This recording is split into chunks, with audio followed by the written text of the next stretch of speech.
para rodar no Congresso o 6x1, né, e o Vale Gás do Lula. Ou seja, eles votaram em políticas populistas de esquerda. 6x1, o fim da 6 escalas 6x1 no projeto da Erika Hilton. O partido dele, eles votaram a favor da 6x1. E o Vale Gás, mesma coisa. O que uma eventual candidatura do senhor diferencia ali do bolsonarismo? Eu tenho proposta. E eu não sou ladrão, basicamente isso. Então, só de você ter proposta de Brasil e não ser ladrão, você não tem como ser bolsonarista. A característica do bolsonarismo é, você gosta do Bolsonaro e você passa pano pros roubos da família Bolsonaro. Às vezes eu sou interpelado na rua por pessoas de direita, falo, pô, Renan, eu gosto das suas propostas, eu vi que você quer matar bandido, eu vi que você tá tratando das questões de corrupção do Centrão no Nordeste, eu concordo com você, mas por que você não junta com a família Bolsonaro? Eu falei, mas você gosta de corrupto? Ele, não gosto.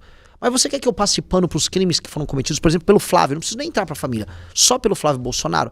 Ah, Renan, mas tem que entender que o Lula... Eu falei, entendi. Se o Lula tem corrupção, aí pode ter corrupção com o Flávio. Então, eu não consigo pensar com essa cabeça. E talvez eu devesse. A real é o seguinte, eu tô aqui em Minas, eu tô aqui na terra do Cleitinho e do Nicolas. Aqui é o seguinte, qual todo o sistema de estímulo? Você fica muito grande, muito famoso, só fechando o olho pro crime do cara do teu bloco, que aí você ganha os votos ali. E talvez eu devesse fazer isso, devesse falar, não, tá tudo bem fazer uma rachadinha, tá tudo bem tentar roubar uma casa que tinha numa ilha de um jogador de futebol, o Richarlison, como o Flávio tava fazendo com o Willer Tomás, o advogado dele.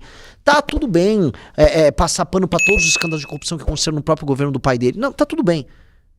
Deixa estar, porque o Lula também é ladrão, e o Lula é.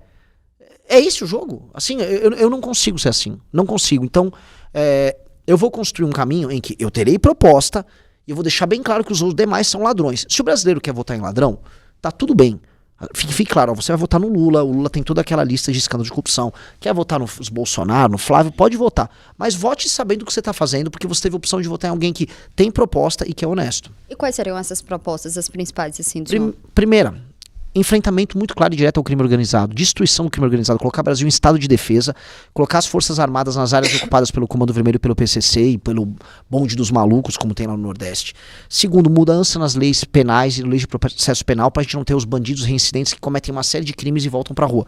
Teve agora aquele caso horrendo de um estupro de uma menina, de um cara que já tinha estuprado a própria mãe e foi solto. Quem é que comete 5 crimes? Desses 5, 3 são de, vamos dizer, crime de natureza sexual e ele volta pra rua todas essas vezes. Isso é bizarro, a nossa legislação tem que ser alterada. Do ponto de vista econômico, uma reforma fiscal gigantesca, que acabe com a crise fiscal que está vindo. Essa é a razão, inclusive, pelo qual o Haddad aumenta imposto, porque não dá para suprir as contas públicas que estão basicamente malucas hoje. Com isso, abre espaço fiscal para investimento e aí a gente vai investir basicamente em infraestrutura, energia, para ter estrada por todo o Brasil, ferrovia por todo o Brasil, porto por todo o Brasil e energia mais barata para todo mundo. Com base nisso, a gente tem condições de crescer e produzir e diminuir os juros. E com tudo isso a gente consegue crescer economicamente.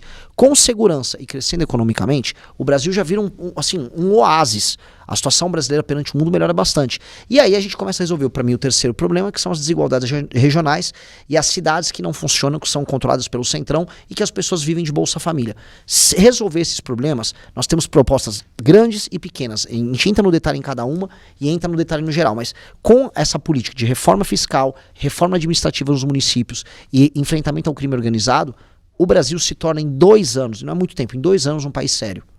Aí a gente pode entrar nas coisas mais profundas. Pô, como é que a gente desfaveliza o Brasil? Como em 10 anos a gente acaba com todas as favelas, as pessoas morarem em bairros decentes, porque nenhum país sério tem favela. Não dá pra viver num lugar que tenha favela. Isso é inaceitável e a gente aceita. Como viver num país em que as regiões elas não são tão diferentes umas das outras em termos de desenvolvimento? Como fazer a economia complexa chegar, por exemplo, no Amazonas, para não ter aquela Zona Franca de Manaus que custa mais de 50 bi por ano pra gente? Tudo isso tem solução. E a gente precisa aplicar essas soluções.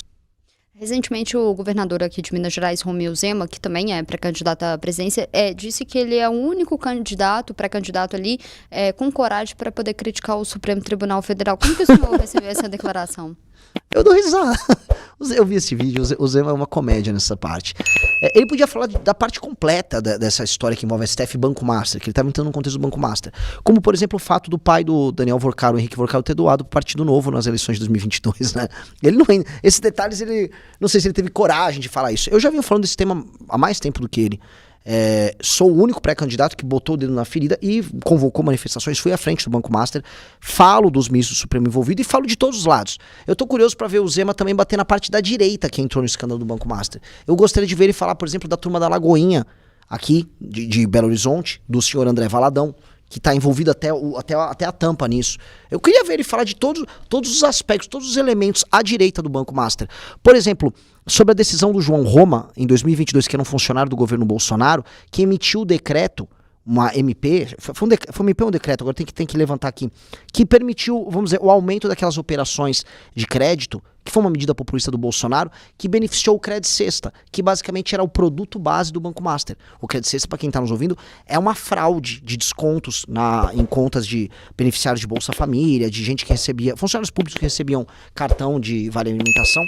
E aí era uma malandragem, o Credit Sexta era a base da primeira fraude do Vorcaro do Banco Master.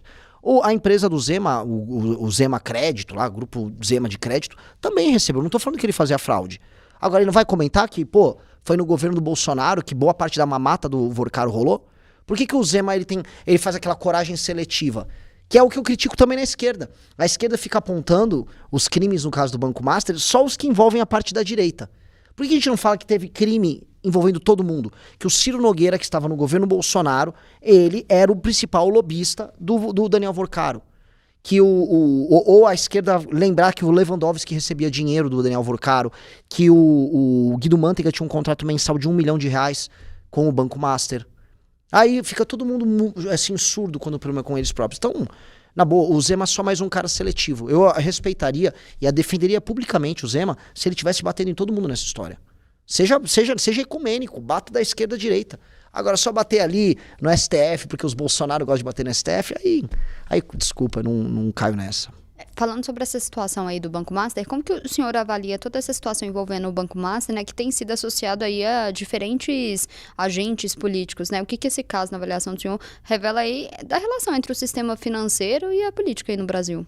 É exatamente isso, e é um escândalo mais ecumênico que a gente já teve, né? Tem Centrão, tem STF, tem deputado, tem senador, tem governadores, tem esquerda, tem direita, tem todo mundo. Tem influencer fitness, né? Essa é uma das partes mais engraçadas. Tem festas, vamos dizer, em Trancoso, né? O famoso Cine Trancoso, que eram as festas sexuais aí do Daniel Vorcaro. E participação de gente da mídia, gente famosa, modelos internacionais. Esse escândalo é o escândalo mais bizarro que a gente já viu em muito tempo. E, naturalmente, há uma força, dado que ele atinge a todos, bem grande para que ele simplesmente desapareça. Então estão tentando transformar o Dias Toffoli numa espécie de bode expiatório do tipo, só some um pouco o Dias Toffoli aí, não mexe mais com ele e pronto, não se fala mais nisso. Que é o que o Centrão quer, a direita quer, o PT quer, todo mundo quer. E o Vorcaro ficando solto nesse escândalo. O jogo leva pro Vorcaro ficar solto, até porque se ele delata, ele derruba todo mundo. Então é um escândalo bizarro. E o Brasil não fazer nada diante desse escândalo é sintoma de que o Brasil institucionalmente está morto. Mas essa atuação aí do STF, né, do Dias Toffoli, que tem sido bastante criticada, como que o senhor vê? Qual que seria ali a solução ali para o Supremo Tribunal Federal, um código de ética? Óbvio. A começar com os escritórios de advocacia pertencentes aos familiares dos ministros do Supremo sendo ou encerrando suas atividades ou simplesmente não podendo ter esse caso bizarro que é basicamente escritórios ligados a familiares deles atuarem junto à Suprema Corte. Isso não existe. Isso você vai tentar explicar. Eu estive nos Estados Unidos agora, eu tentei explicar isso para jornalistas nos Estados Unidos, eles falaram assim, não, isso é piada. Eu falei, não é piada, é o Brasil. Está, seu país é uma piada. Eu falei, olha, ele está uma piada. Está uma grande piada. Isso é uma das primeiras coisas a se fazer. Os ganhos que eles têm. Outra coisa, o próprio ego dos ministros do Supremo. As sessões do STF não tem que mais estar na TV. Infelizmente, essa transparência, que era uma coisa boa no início, se tornou um jogo de ego, em que eles ficam lá discorrendo e aparecendo. Todos eles viraram agentes públicos. A gente tem que acabar também com as decisões monocráticas, em que eles, na prática, exercem seus votos pessoais e colocam suas posições pessoais ali. É muito poder na mão de um ministro só. A gente tem que impedir que eles tenham esse poder que eles têm sobre os parlamentares, portanto tem que haver uma corte que julgue os parlamentares à parte do STF, com magistrados vindos de todo o Brasil, que fiquem ali 2, 3 anos, tem que ter mandato em um período mais curto para os ministros do STF no Brasil. Infelizmente isso precisa ser feito, porque da maneira como tá, virou uma espécie de um reinado desses caras. A gente falou sobre o escândalo aí do Banco Master, mas teve um outro escândalo aí que foi o escândalo aí do INSS.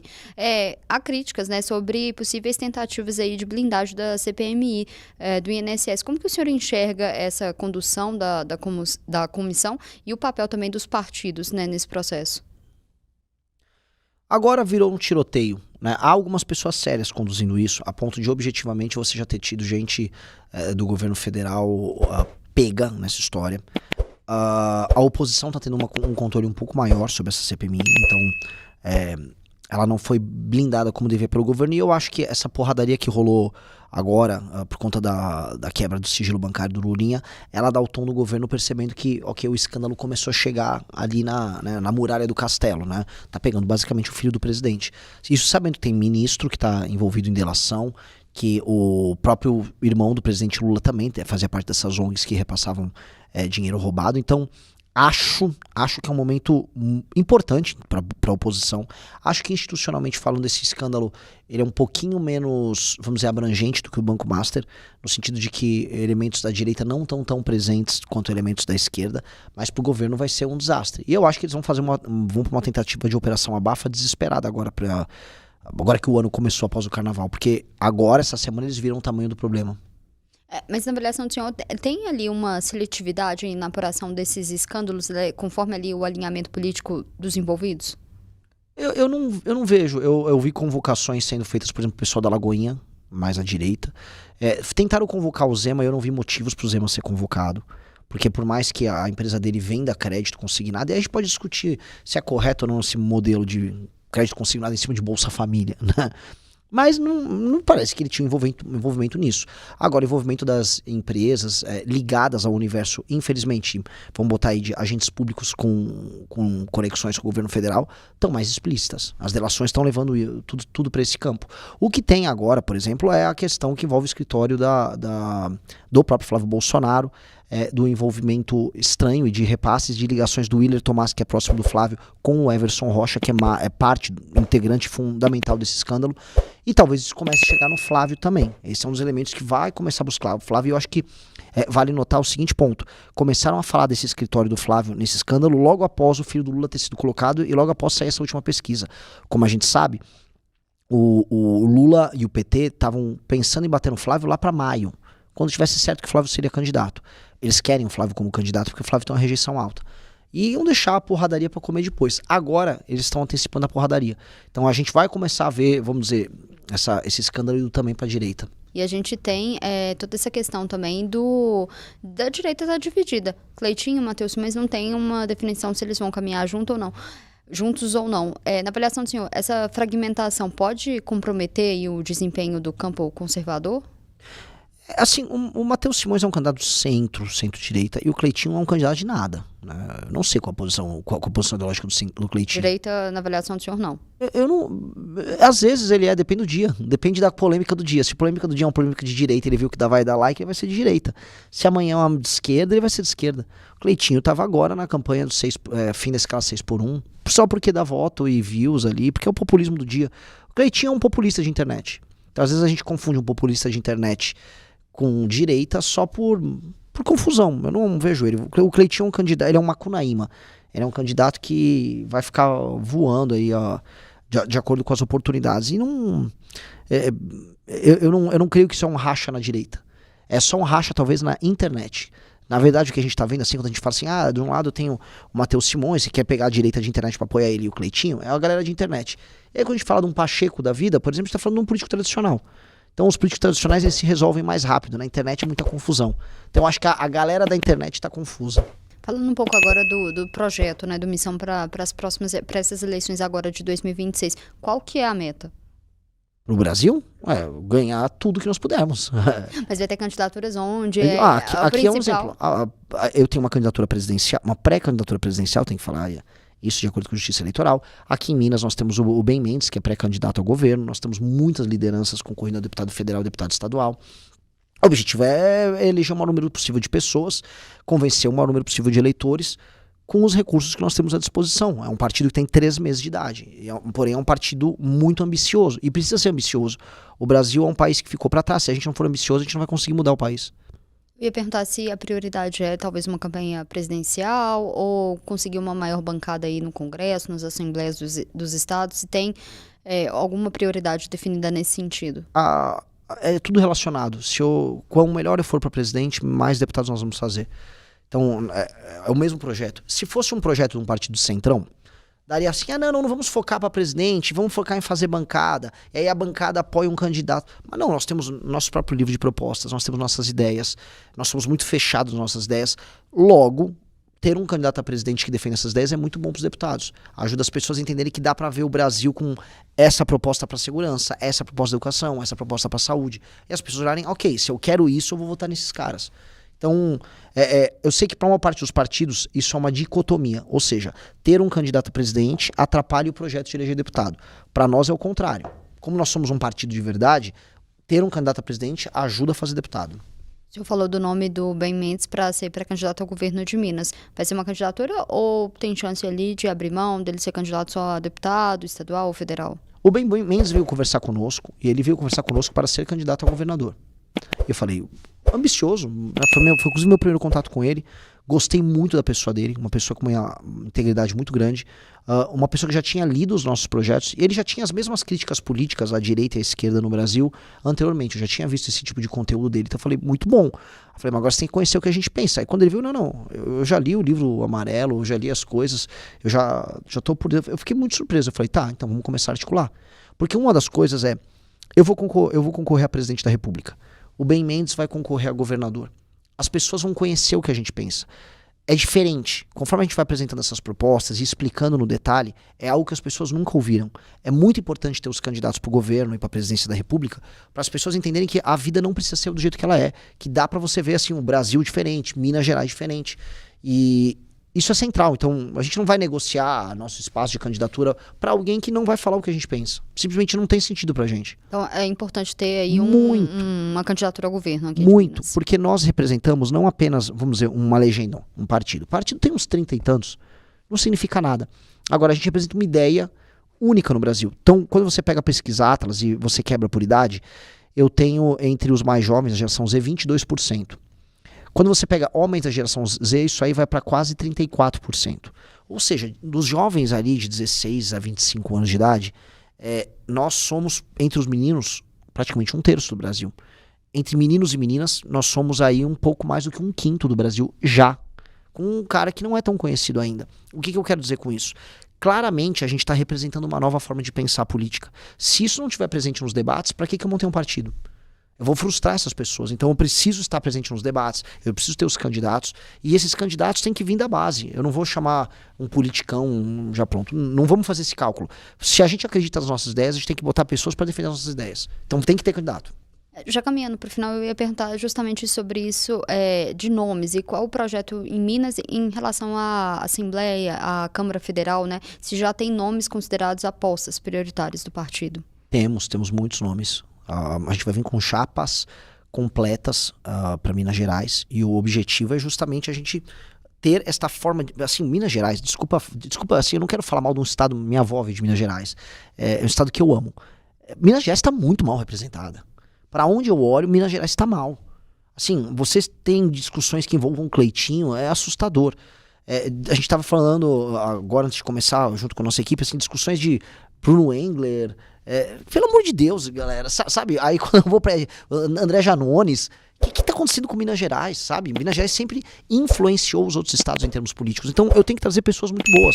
Então quando eu falo do Pedro, que é lá de Betim, um trabalho monumental, um trabalho de política local monumental. A gente tem vereadores, como a gente trouxe o Israel Russo, a Luana de Chapada Gaúcha, o Caio de Itaúna. Mas a maioria não tem um cargo político, ou tem, ou não necessariamente? Um ou outro é vereador e migrou para o partido, mas já defendia as nossas ideias, mas a maior parte está concorrendo para a primeira eleição. A Rafaela Cupertino, aqui de Belo Horizonte, está vindo para a primeira eleição, mas são pessoas que já fizeram militância, ajudaram a coletar, estudam, constroem conteúdo em cima da nossa plataforma. Então, a construção desse campo vai se dar aqui em Minas também. E as pessoas vão se surpreender com o resultado.